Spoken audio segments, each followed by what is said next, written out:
Good evening. It's still Wednesday, April 19th, and I wanted to shoot this follow-on video to the video I shot this morning on a completely separate subject. So um, I'm out in my car right now, and the sun is set, so that's why all the strange lighting. However, I'm getting ready to set my car up to charge overnight. So I wanted to talk about this time of use charging. So first here, I'm going to show you the what the car says. It's saying I've traveled 180 miles, and it's saying it needs 40.2 kilowatt hours to charge it. And this is what the dash reads. Now, technically, I could drive further, but our distances to town and so forth are binned out. It's about a 50-mile round trip to town, and that would take me down to about 10 miles of range, and I don't like to do that. We're at 20%, and once you get to 15%, it turns orange on you and starts saying you need to charge. However, I ran across this issue of time of use charging a couple of times in the last 3 or 4 days, and while we were at the electric vehicle show downtown at the plaza, we met a lady there who owns a Chevrolet Bolt EUV, a new one, and she's on the same time of use schedule we are. By that I mean you get a low rate if you charge between midnight and 8 a.m. And she was having trouble figuring out how to make her car do that. And I told her that she didn't need to. All this, you don't really need to concern yourself with about the when the car starts charging. All you have, and in this instance right here, you can see it. It says departure time 7 a.m. And of course, you can change that. For example, I can change it to 7:30 a.m. I could change it to 8 a.m. if I wanted to. However,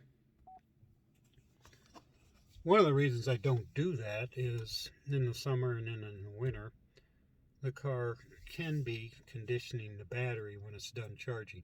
In other words, if it finishes charging at 7:30 a.m., the car might want to spend 10-15 minutes cooling the battery back down and running a coolant loop.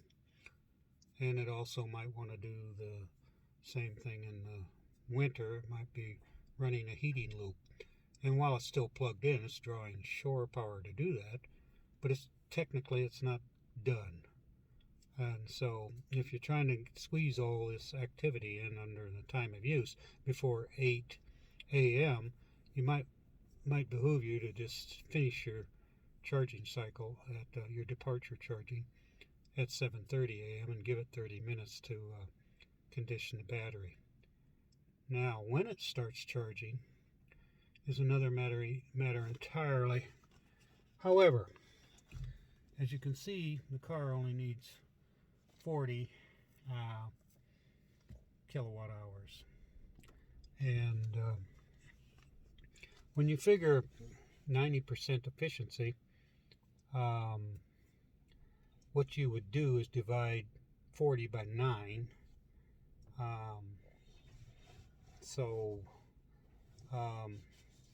You're going to end up with a larger figure. So you're probably somewhere around 45 kilowatt hours is what the car is really going to take. Now, if you divide that figure by 7.2, which is my level 2 charger over here on the wall, which I'll show you. It's right over there. Charges at 7.2 kilowatts. So let's just use the figure 7. If you divide 7 into 42, that's 6 hours. And that's roughly what the car is going to take to charge. 6 hours. And it's going to be done at 7:30 in the morning. So why are we concerned about when it starts? It probably won't start till 1:30 in the morning. And the TOU starts at midnight. So I have a good hour and a half cushion here. So you're set up for departure charging, as you can see. And that's basically what you need to be set up for. So when I plug the car in, and I'm going to go ahead and do that now, I'm going to shut this car off. Okay. I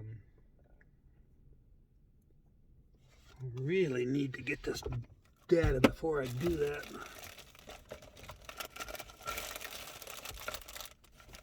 Wonderful.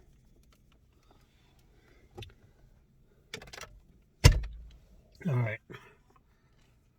I'm going to have to remember this. 180 miles, 40.3 kilowatt hours. I can get the odometer reading later. It won't change. What happens is when the car is done charging to 90%, it'll clear this register here, and I need to remember those two numbers. 180 miles is easy. The 40.3 kilowatt hours is what I need to remember. So anyway, I'm going to shut the car off, and so there it goes. Next planned departure, 7:30 a.m. Thursday. So I get out.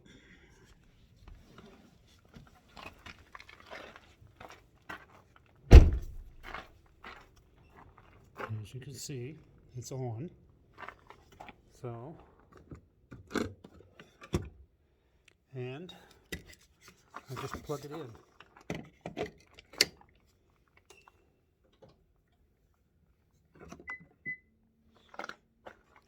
Now it appears like it's going to start charging, but it's also set up for delayed charging.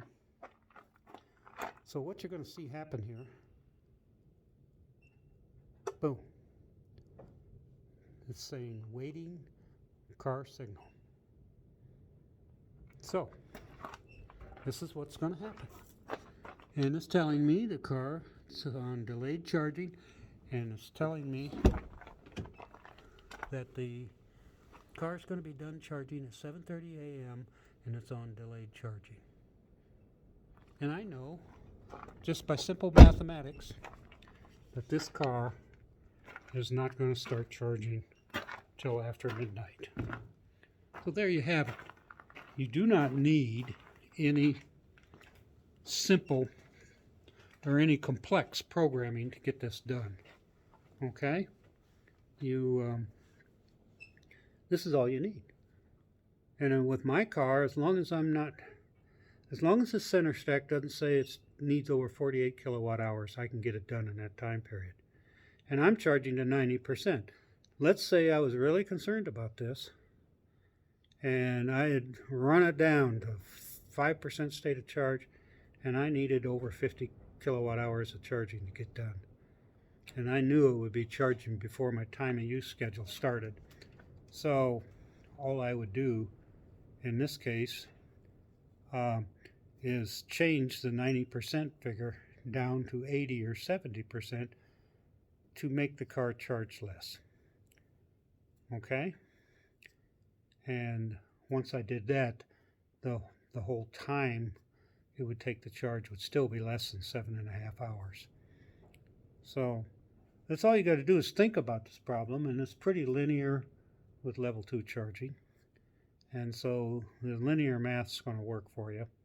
And so there you have it. You do not need a level 2 charger, an EVSE, that's programmable. The car has all the programming you need. You don't need to do it from your phone or any of this stuff. You don't need to wait till midnight to go out and plug the car in. You just plug it in under delayed charging and tell it when you want it to be done. And 95% of the time, this is going to work for you with a Chevrolet Bolt. Now, with other cars and other EVSEs that charge at different rates, You might have to get a finer pencil out. But it's doable. So there you have it. Take care, everybody. I hope this helps. We'll see you on down the road. Bye-bye.